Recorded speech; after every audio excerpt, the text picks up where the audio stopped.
আসসালামু আলাইকুম ওয়া রাহমাতুল্লাহি ওয়া বারাকাতুহু। সুপ্রিয় দর্শক শ্রোতা, প্রতিদিন একটি হাদিস সিরিজের আজকের 15তম পর্বে আপনাকে স্বাগতম।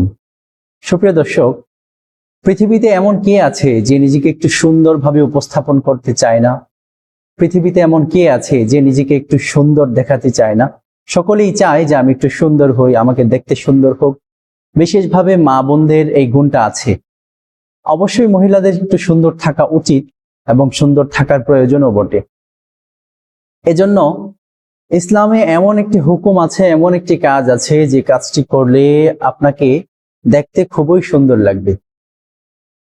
অনেক সময় এমন হয়, আমাদের আশেপাশে এমন অনেক মানুষ আছে যাদের চেহারার মধ্যে নূর ঝলমল করে, যাদেরকে দেখতে কালো মনে হলেও তার চেহারার মধ্যে একটা মায়া থাকে, একটা নূর থাকে, কেমন যেন একটা আকর্ষণ তার দিকে মানুষকে আকৃষ্ট করে।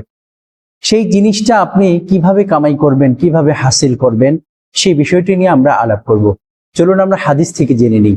সহিহ বুখারীর 136 নম্বর হাদিসের বর্ণনায় হযরত আবু হুরায়রা রাদিয়াল্লাহু তাআলা আনহু থেকে বর্ণিত, তিনি বলেন, নবী করিম সাল্লাল্লাহু আলাইহি ওয়াসাল্লাম বলেছেন, আমার উম্মত কিয়ামতের দিন এমন ভাবে আসবে যে অজুর প্রভাবে তাদের চেহারা ও হাত পা ঝলমল করতে থাকবে। সুবহানাল্লাহ।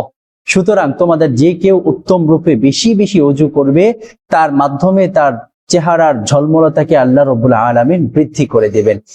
এই হাদিসের যেই গুণ আছে, এই অজুর যেই গুণ আছে, সেই গুণটি শুধুমাত্র হাসরের মাঠের সাথে সম্পৃক্ত না, দুনিয়াতেও সম্পৃক্ত।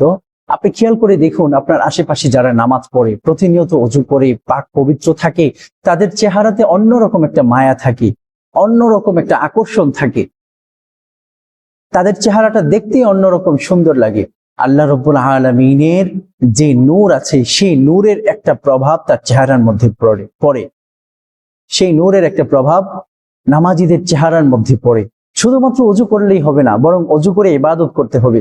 আপনি প্রতিনিয়ত অজু করেন, নামাজ পড়েন, এবং মা বোনদেরকে বলছি, আপনারা পর্দার ভিতরে থাকেন, দেখেন আপনার চেহারার মধ্যে অন্যরকম একটা নূর পয়দা হয়ে যাবে, অন্যরকম একটা আকর্ষণ পয়দা হয়ে যাবে। অনেক মানুষ আছে যাদেরকে দেখতে সুন্দর মনে হলেও তাদের ভিতরে কোনো মায়া থাকে না, চেহারার ভিতরে কোনো একটা আকর্ষণ থাকে না। এটা কেন থাকে না? মানুষের ভিতরে যখন নেক আমলের প্রভাব থাকে না, আপনি মুসলমান, আপনার ভিতরে নেক আমলের কোনো প্রভাব নাই, আপনার চেহারার ভিতরে আল্লাহ পাক রব্বুল আলামিন কোনো মায়া দেবেন না, আপনাকে দেখে কেউ আকৃষ্ট হবে না। হারাম কোনোভাবে আকৃষ্ট করার তো কোনো প্রয়োজন নেই। আপনার স্বামী আপনার দিকে দেখে আকৃষ্ট হতে হবে, তখন আপনার জীবন সার্থক।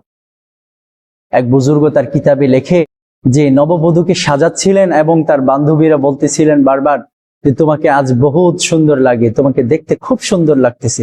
তো সেই নববধূ প্রচুর পরিমাণে কান্না শুরু করে দিল। তাকে জিজ্ঞাসা করা হলো, তুমি কাঁদছো কেন? আমরা তো তোমার প্রশংসা করছি, তোমাকে দেখতে বড় সুন্দর লাগছে, তুমি এই কথা শুনে কেন কেঁদে দিলে? সে বলল, তোমরা তো আমার প্রশংসা করছো, সব প্রশংসাই বৃথা। যদি আমার স্বামী আমাকে দেখে মুগ্ধ না হয়, সে যদি আমাকে সুন্দর না বলে, তাহলে আমার সকল সৌন্দর্যই বৃথা। এজন্য প্রিয় দর্শক, নিজের সৌন্দর্য, বিশেষভাবে স্বামীর সৌন্দর্য স্ত্রীর জন্য, স্ত্রীর সৌন্দর্য স্বামীর জন্য। কিন্তু পুরুষদের বিধান হচ্ছে বাহিরে ঘোরাফেরা চলাফেরা করতে হয়, তাদের সৌন্দর্যটা সেখানে প্রকাশ পেয়ে যায়। কিন্তু স্ত্রীদের বেলায় সেটা হওয়ার কোনো সুযোগ নেই। আপনি অন্য মহিলার সামনে ততটুকুই সাজসজ্জা করতে পারবেন যতটুকু করা আপনার জন্য জায়েজ, যতটুকু দেখানো আপনার জন্য জায়েজ।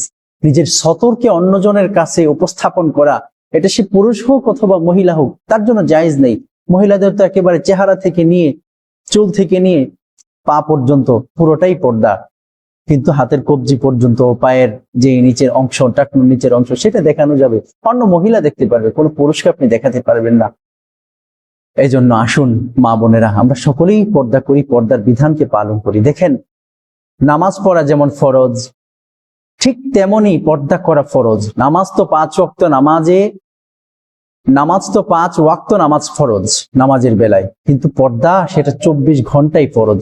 এজন্য খুব খেয়াল করি, এজন্য খুব বেশি খেয়াল করা চাই, আমার যেন পর্দার বিধান লঙ্ঘন না হয়ে যায়। এজন্য আল্লাহ পাকের কাছে অবশ্যই জবাবদিহি করতে হবে। আশা করি বুঝতে পেরেছেন। আজকে এই পর্যন্তই, আবার দেখা হচ্ছে ইনশাআল্লাহ আগামী পর্বে। ততক্ষণ পর্যন্ত ভালো থাকুন, সুস্থ থাকুন। আল্লাহ হাফেজ। আসসালামু আলাইকুম ওয়া রাহমাতুল্লাহ।